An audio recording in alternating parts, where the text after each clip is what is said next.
On March 25th, 1994, The Elder Scrolls Arena, an Ultima Underworld-inspired open-world RPG, was released, kickstarting a franchise that would come to dominate the RPG market in decades to come. Yet Arena, though praised for its ambition and scope, was also heavily criticized for its general open-ended nature and lack of plot. With The Elder Scrolls II: Daggerfall, which released September 20th, 1996, Bethesda cracked the code, so to speak. Featuring over 15,000 cities in a procedurally generated world roughly the size of the United Kingdom, more robust questing, role-playing, and story elements, Daggerfall was everything its predecessor was not, and ultimately became a sort of definitive version of it. Daggerfall would go on to sell 700,000 copies in the span of 4 years, and received numerous accolades and journal praises for its innovation and expansive world, the ultimate RPG sandbox that, for some, has yet to be surpassed. This is history. This many of you know. But did you know that on June 25th, 2023, a mod inspired by Daggerfall was released for a completely unrelated and over decade-old medieval open-world strategy game where players assume the role of a single character, leading a warband into battle for their glory or ruin? I speak of none other than 2010's Mount & Blade Warband, of course, and its astonishingly recent and still in development total conversion mod, Struggle for the Iliac Bay. Full disclosure, I was completely floored to find out that this mod, a Elder Scrolls mod, existed for Warband, and I knew that I had to make a video for it. I love Warband and I love the Elder Scrolls, and I thought that if this mod could truly marry those two franchises together somehow, then this was bound to be stellar. Therefore, when making this video, I set out with two basic parameters or guidelines to review it. 1. Is it a good Warband mod, i.e. is it fun to play, or is it a buggy mess that crashes constantly? 2. Is it a good representation of Daggerfall, or by extension the Elder Scrolls as a whole? What I mean by this is, does it feel like an Elder Scrolls experience, or is it simply Mount & Blade with some Daggerfall paint? Neither of those are necessarily a problem, but I do want to find out. The mod is easy to install, though you will probably have to use Warband Script Enhancer 2 to get things to actually run. I'll link that in the description. When launching the game, I discovered that it also featured its own music, which seemed to be mostly from Daggerfall, which is a good touch. But the playlist was also quite small, and I noticed a lot of things repeating very early on, and so for my own purposes, I turned it off. When making a character for the first time, you will get your little blurb discussing what the game is about, and you can choose to play as a king or adventurer. For my purposes, I chose an adventurer, and you get various races to choose from, and they're actually quite well realized, although for mine, again, I chose a Nord, I chose a Nord male, and then you have the class system here, which is actually really interesting that they decided to go with this.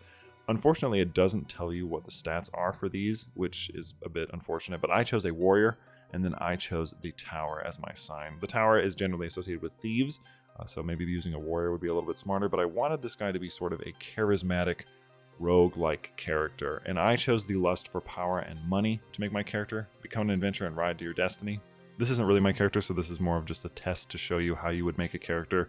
There's various stats, various attributes, various proficiencies. They explain what each of them do on the top right in case you're curious, but this isn't a review of how to play Warband necessarily, it's more a review of this mod.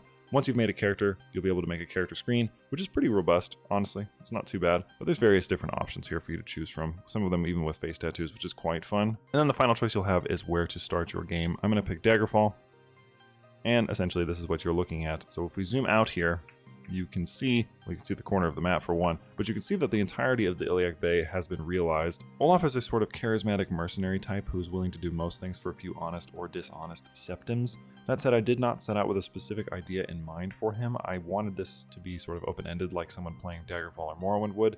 There's no main quest equivalent in the game yet, but the mod does feature a pretty expansive list of quests, guilds, and knighthood orders, so we're going to definitely try to join some of those. For my part, I won't be doing any magical quests, since Olaf is not magically inclined, but if it's a problem a sword or blunt instrument can handle, then Olaf's your guy. For this video, I'll mostly be narrating things as they happen across my 15-hour playthrough, and so I want you to sit back, relax, and enjoy as we explore the Iliac Bay through the eyes of Mount & Blade. So for Olaf, I decided that I wanted to start over here in Shornhelm, and the reason for that is that it sounded kind of Nordish to me. Generally, what I like to do is try to find first a few recruits, a few supplies, and then I try to find a quest that will take me across the map. And the only way to find a quest giver is to go into a village or a city and then walk all the way up to them. Unfortunately for this village, they just wanted grain, so this isn't going to really take us anywhere. So I decided to jump over to the nearest city, which was Shornhelm, and where there was a tournament taking place, which was quite fun, although I did quite poorly because I'm still really early level, and my character kind of sucks. After the tournament, I decided to walk around Shornhelm just to find their village elder, just to see if there was anything that we could do here. I always loved how Warband cities felt like proper cities. There's so many people walking around, and they're quite big. It takes a long time to actually walk through them, which I think is a huge plus. It's sort of like how Daggerfall has enormous cities too, so I feel like that's a big plus in that regard. He wants us to, ooh, there we go, this is what we've been looking for. He wants us to take a herd to Anticlear, which I don't know where that is, but it's probably far away. It doesn't sound like it's something that's Nordic-ish, like Shornhelm. So we now have to move a herd. It's quite far to the north in the Kingdom of Daggerfall. And after encouraging the herd to move, we sort of just start making our way over there. Now this is going to be the most boring section of the video, just as an FYI, because you're going to be seeing the map a lot. I could not remember how to fast forward at this point, and plus just herding cattle takes ages and ages and ages. I think it took me like an hour just to get over there. And when we finally do make it to the city of Anticlear, can actually, which is amazing, and I love this, there's fighters guilds, there's mages guilds, and there's even some divine quests, which we'll get into later. But to join the fighters guild, all you have to do is just pay them like 100 gold. Only thing you can really do in the early game is bounties, which will pay you about 500 to 300 gold each from what I could see in different cities. These are just a carryover from the vanilla game where you would hunt down a criminal. Along the way, I noticed this random building, which is actually a monument to King Lysandus, which you can visit, and is quite beautiful. Here, there's nothing you can do here. It's more or less just something to expand the world, but there's a ton of stuff like this. And as you can see, I also have a companion now. There's various companions that you can acquire throughout the mod, although I only found one that was not a Breton or a Nord. They were a Dunmer, and you'll probably see them pop up throughout the video. Nothing too crazy with that. There's not anything robust. There's no quests for the companions. They act very much like they did in like Morrowind or Oblivion or even Skyrim, where they don't really have much personality beyond just being there. Eventually, I do run across the current king. He's the son of King Lysandus, I believe, who, if you look at the bottom of his screen, you can actually join his knights, which is something that I did not know, and I never actually tried this, so this is something that somebody else will have to discover for themselves, but I'm assuming this just puts you in his party and you sort of become one of his personal retinue, which is a cool feature, and knighthood orders were a part of Daggerfall, so again, that's another point in my regard. For the next few hours or so, I pretty much just ran around doing bounties, gaining those precious early levels that you need to actually do interesting things, so not much worth seeing there. But eventually I come across this fort. Within the fort, which is just a reappropriated old castle, you can join the Imperial Legion and actually do a quest for the East Empire Company, which has you clearing out a fort. The Imperial Legion has its own quest line. I believe it's 4 or 5 quests, which are quite fun. I don't really put those at the focus of this video. They're mostly like going around talking to agents and then beating a couple armies. Not particularly interesting as far as this character's journey goes, but it is a fun time. I do recommend checking it out if you're a melee inclined character. But now that I'm level 9, I've been leveling up for a while, I decided to go back to the Fighters Guild because there was a level 8 only quest that you could do here, where we will be escorting a man named Varnus near Windkeep in Wayrest, and we will be taking him to safety. Now this will get us involved in quite a sweeping storyline involving the Kingdom of Sentinel, which, because I don't want to spoil too much, basically just takes you over to the Kingdom of Sentinel and you assist their queen in preventing another lord from basically usurping her throne. And there's some really fantastic quests. My favorite part of this was probably clearing out the forts.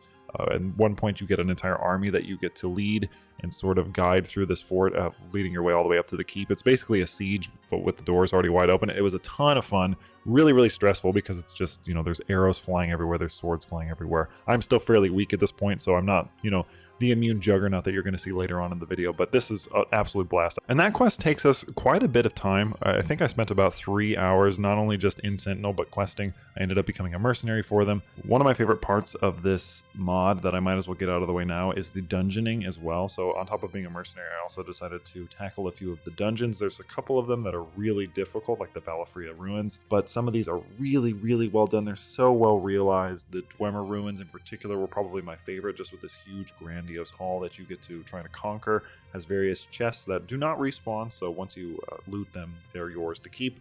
You can get adamantine armor, you can get Dwemer armor, all sorts of great things. I probably found this to be one of the most entertaining aspects of the mod itself, and so I probably spent at least half of my time doing these as opposed to doing anything else. They're a total blast. Honestly, in terms of Elder Scrolls feel, I feel like this captures it perfectly. But eventually, after questing for a while and then leaving the service of Sentinel after being a mercenary for them for a little while, I get a message from Daggerfall asking if I'd like to become a vassal. And although that wasn't something I was really interested in for this character, I said, screw it, they asked, so I might as well. The only problem is their king is currently in prison, so we're gonna have to break him out. This feels like as good a time as any to talk about how the combat in Warband, in my opinion, is actually better than the one in Daggerfall and in Morrowind at least. It has quite a good directional combat system, as many of you who've played the game know, but it also adds magic, which is quite fun. I didn't, again, mess with it too much, but from what I could see, there was summoning, and there's a projectile magic system, which while isn't crazy like it is in Morrowind, and Daggerfall is serviceable, so I would say magic is better in those. But as far as melee combat, like bows,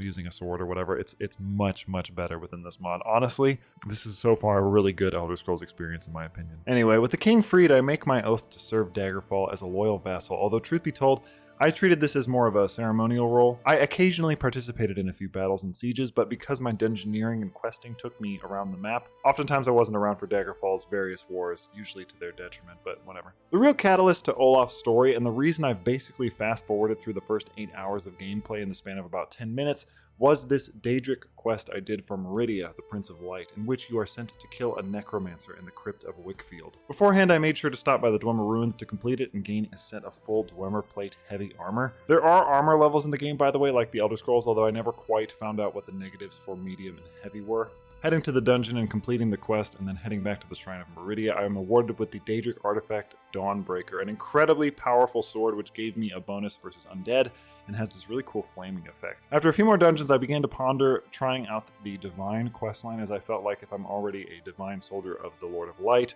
I might as well be one for the Divines themselves. I actually received the first of these quests much earlier in my travels, and so I headed to the Shrine of Mara, which as of late has not responded to word from the other Divine Church leaders.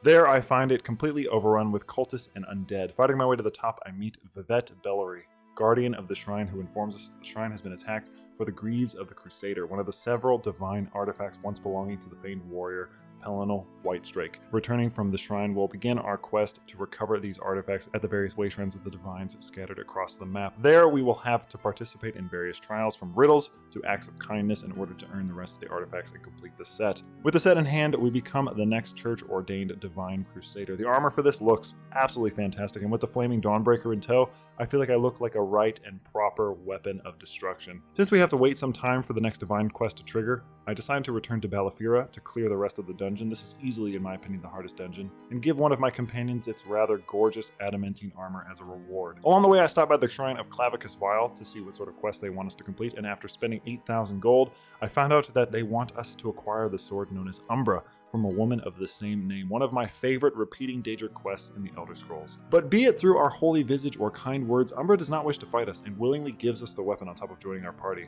I do not complete the quest from here because I don't trust Clavicus Vile, so I take Umbra the sword and Umbra my friend, and for my part I decide to let her keep the weapon and be my instrument of divine justice.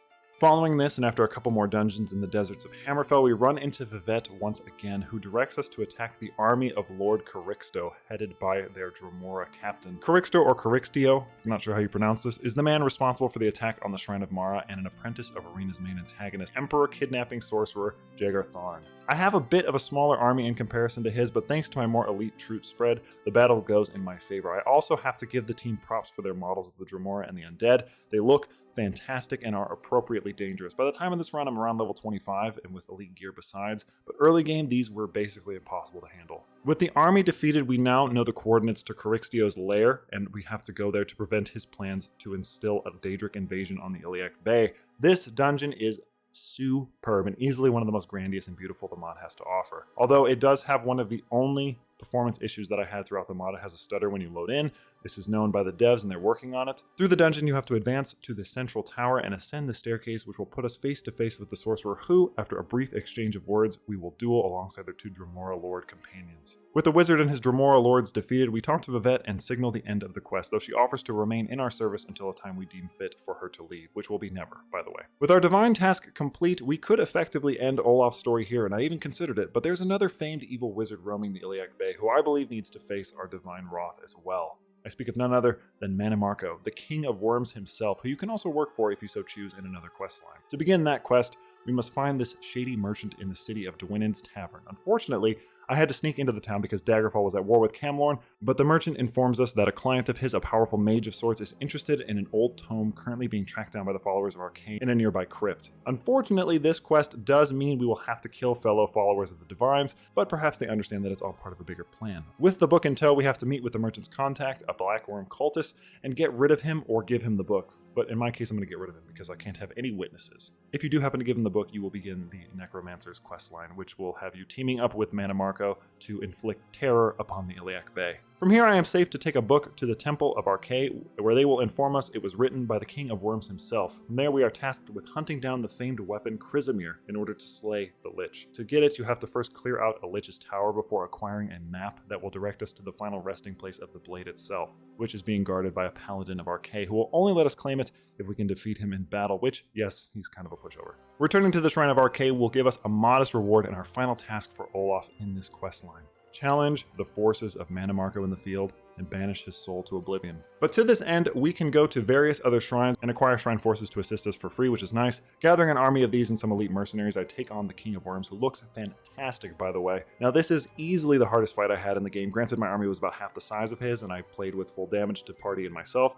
But after a few wipes and a lucky roll, I managed to defeat the King of Worms and thus banish all traces of evil from the face of the Iliac Bay, or, like all major ones anyway. Thus ends the story of Olaf Frostbeard, a mercenary who joined the Fighters Guild for easy coin and eventually became the champion of the Divines. If that's not an Elder Scrolls Daggerfall-like story, I don't know what is. I have to give huge props to the mod team for the sheer scope of this mod and all of the effort they put into the various models and the dungeons and the quests. It is so well done so far, and the fact that they're still updating it, in fact, its most recent update, which added the Necromancer questline, I believe came out in September of 2024, shows me that they still care enough about it to make this probably one of the best Warband mods, some 15 years from its release, which is amazing. I suppose now is as good a time as any to answer those two questions I posed at the beginning of the video. First of all, yes, it is a good Warband mod. It has a lot of new elements and obviously questing and different dungeoneering, but also it just ran really well. I never had any crashes. I had the occasional stutter every once in a while that Warband has anyway, but overall it performed perfectly. As far as is it a good Daggerfall representation, I would also say yes. With the dungeons, with the guilds, with the questing, with everything, with the open-ended nature of it, I think that it captures the spirit of Daggerfall while still being its own thing. It does not just feel like Warband with Daggerfall paint, and sometimes I felt like I was playing some sort of long-lost hybrid Elder Scrolls game from long ago, and I think that that is probably the highest praise that I could give this. But that is going to be it for me. I hope you guys like this video. I hope you give this mod a try. I seriously encourage it. I cannot wait to do more. I cannot wait to try out a magic run and maybe even a necromancer run. We'll have to see. As always, I want to thank my channel members for your continued support. And in particular, I want to thank my Paladin tier members. Those are Dwayne the Rock Lobster, Zora Luigi, Dunyal, Candriff, Valadar, Lachlan, Shadow King Drakon, Grazo, and Titus. You guys are awesome.